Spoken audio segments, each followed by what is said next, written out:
Welcome back to our channel XYZ brain. ఏపీలో FA3 exams అయితే అయిపోవడం జరిగింది. సో 10th క్లాస్ వాళ్ళకి వచ్చేసి చాలా అంటే చాలా ఇంపార్టెంట్ కాబట్టి 10th క్లాస్ సంబంధించి FA3 హిందీ ఆన్సర్ కీ చూడండి. ఈ పేపర్ని అయితే బాగా చూసుకోండి. మీరు క్వశ్చన్ పేపర్ పక్కన పెట్టుకొని ఇక్కడ ఇచ్చిన ప్రతి క్వశ్చన్ అయితే మీరు నోట్ చేసుకొని మీ ప్రిపరేషన్కి అయితే మనకు వచ్చేలాగైతే చూసుకోండి.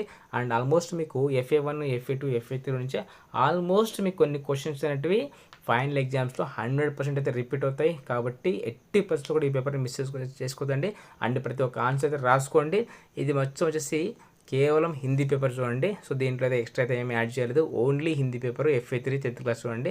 ప్రతి ఒక్క ఆన్సర్ అయితే మీరు నోట్ చేసుకోండి. అండ్ డెఫినెట్గా అయితే మీకు ఇందులోంచి కొన్ని అయితే ఎక్స్పెక్ట్ చేయొచ్చు. అండ్ కొన్ని ఏవో టఫ్ అనేసి అయితే కమెంట్ చేశారు. ఏదో నిబంధన సంథింగ్ ఏదో టఫ్ అని చెప్పారు.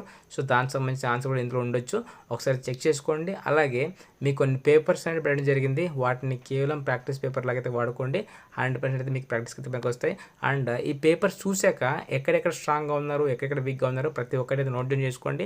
అండ్ ఎక్కువ ప్రాక్టీస్ చేయండి. సో హిందీ మీరు 20 మార్క్స్కి పాస్ మార్క్స్ అని నెగ్లెక్ట్ చేశాక డెఫినెట్గా అయితే దెబ్బేసుకుంటారు. అండ్ గ్రామర్ పాయింట్ మీద ఎక్కువ ఫోకస్ చేయండి. అట్లీస్ట్ గ్రామర్ మీద ఫోకస్ చేసి ఆల్మోస్ట్ మీకు 30 to 40 మార్క్స్ అయితే వచ్చే ఛాన్స్ అయితే ఉంటుంది. కాబట్టి గ్రామర్ మీద ఎక్కువ ఫోకస్ చేయండి. అండ్ మీకు ఇంకా ఏమైనా డౌట్స్ ఉంటే కనుక కమెంట్ చేయండి. అండ్ కుదిరితే కనుక హిందీ ఫ్యాకల్టీతో అండ్ ఇంగ్లీష్ ఫ్యాకల్టీతో అయితే ఒక వీడియో అయితే మీకు చేస్తాను. అండ్ అంటే హౌ టు పాస్ ఈజీగా అంటే 35 మార్క్స్ తెచ్చుకోవడం ఎలా అంటే ఇది ఎవరికంటే ఇంకా మేము కంప్లీట్గా పాస్ అవ్వలేము అనుకునే వాళ్ళకి ఉపయోగపడుతుంది. అండ్ హిందీ అండ్ ఇంగ్లీష్ ఆ రెండైతే నేను మ్యాక్సిమం మీకు ప్రయత్నం చేసి ఆ 2 వీడియోస్ అయితే పెడతాను. ఇక్కడ హిందీ అయితే నోట్ చేసుకోండి ప్రతి ఒక్క పాయింట్. సో డెఫినెట్గా అయితే మీకు యూస్ఫుల్ అయ్యేదే. మీరు ఎక్కువ ప్రాక్టీస్ చేయండి. ప్రాక్టీస్ చేస్తే డెఫినెట్గా అయితే మీకు ఉపయోగపడుతుంది. అండ్ ఎగ్జామ్ ప్రెజెంటేషన్ మీద కూడా ఎక్కువ ఫోకస్ చేయండి. అండ్ క్వశ్చన్ ఏం అడిగాడు, మీరు ఆన్సర్ ఏం వేయాలో కూడా చూసుకోండి. అండ్ లెటర్ రైటింగ్ మీద, నిబంధన మీద అయితే ఖచ్చితంగా ఫోకస్ చేయండి. ఆ లెటర్ రైటింగు ఆ నిబంధన ఏవైతే ఉన్నాయో ఒక 4-3 ఉన్నాయి.